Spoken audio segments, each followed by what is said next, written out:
right, good morning, everybody. Hope you're like me and got another big old cup of coffee. I wanted to start things off by saying it's going to be a mini episode today. I got a funeral to go to, so let's get into things. All right, the big trending story that we all know about PayPal and Venmo rolling out some crypto buying and selling, according to sources.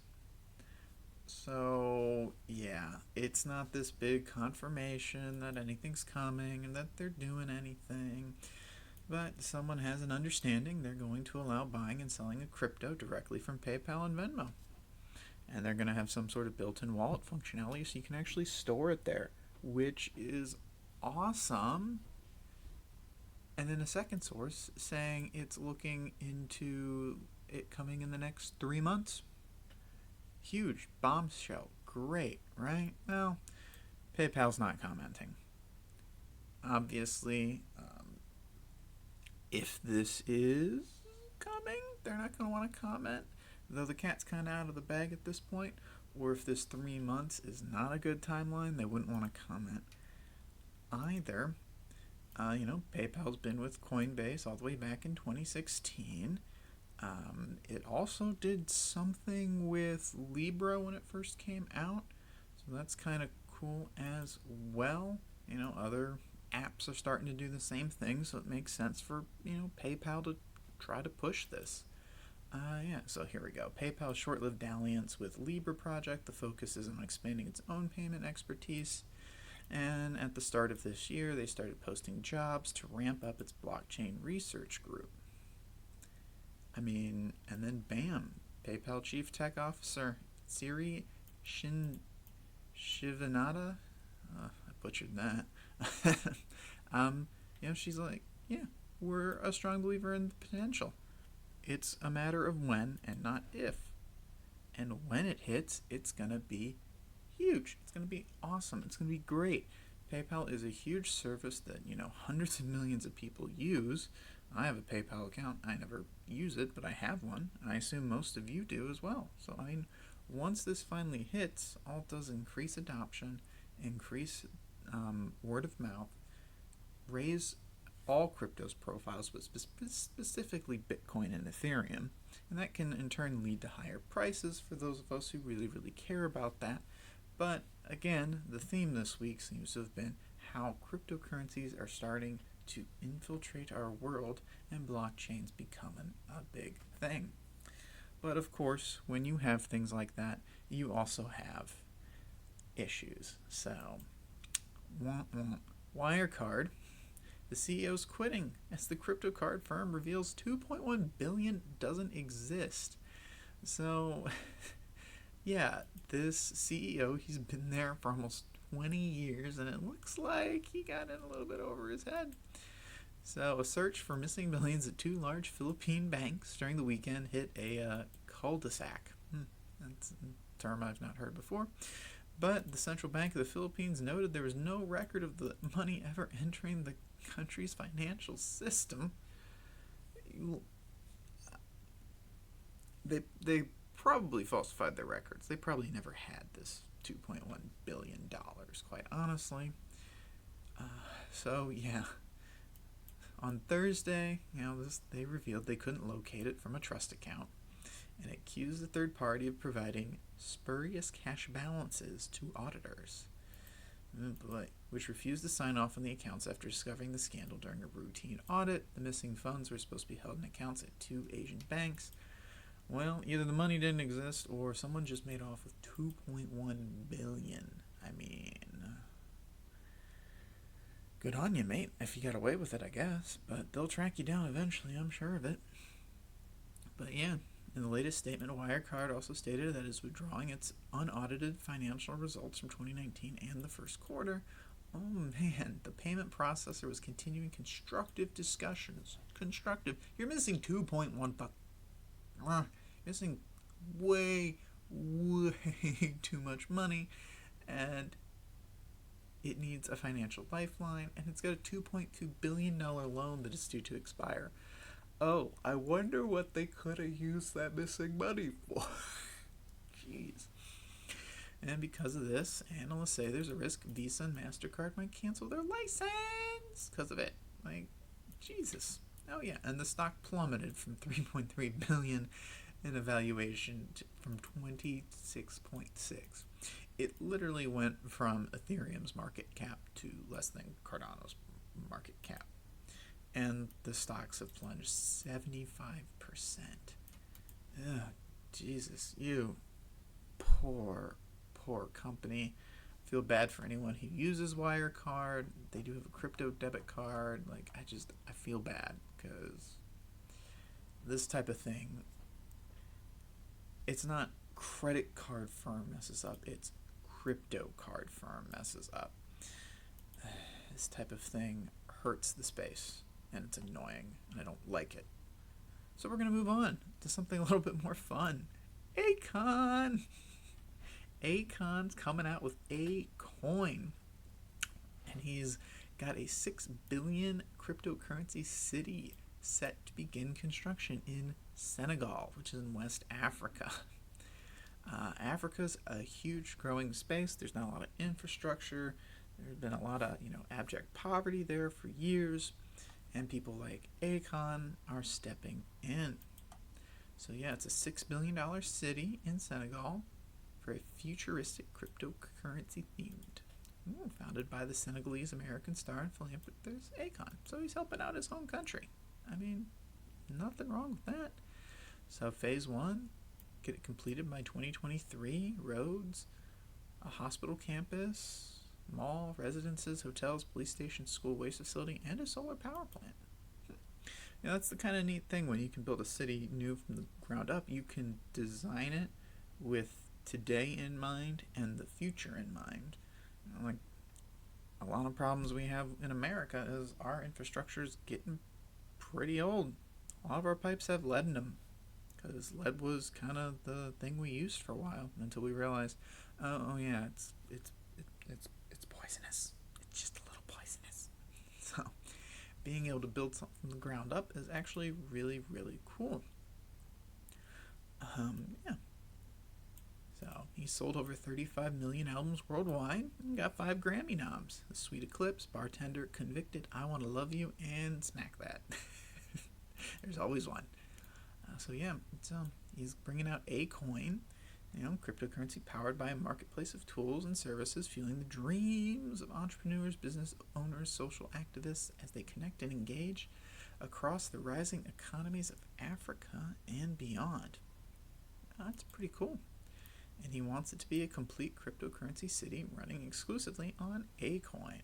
So, not too bad. He'll benefit from this pretty well, but he'll also make a lot of people's lives better if this actually goes off. So, good on him. But yeah, phase 2, 2024 to 2029. They got $4 billion from investors, Dubai-based Bakri & Associates. Dubai is known for crazy construction, so I can see that. So yeah, Akon City will be located near Mbadame? Small coastal village. That's less than an hour's drive from the new Blaise Diagne Airport in Dakar. It's going to be, they're looking at it to be like a tourist city with a crypto-based economy. So parks, universities, all that fun stuff. He first announced it in 2018. Never heard of it before today. So that's kind of cool. I'll give it to him. He's working in hand with the government. This is looking like it's kind of on the up and up. So keep an eye out for Akoin, I guess. If this is successful, it could be a real big thing. So one thing I did want to touch on today because, it's kind of just big in the world. We're going to talk about DeFi. I just wanted to touch on it. So, for those of you who don't know, living under a rock, DeFi is decentralized finance.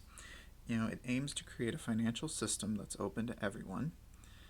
Minimizes your need to trust and rely on central authorities. And, the internet, blockchain, give us the tools to collectively build and control a financial system without the need for a centralized place. Like the stock exchange or the Securities and Exchange Commission, things like that. There's a saying in the blockchain space, don't trust, verify. Because with the blockchain network, you as an individual can verify any and every transaction that occurs.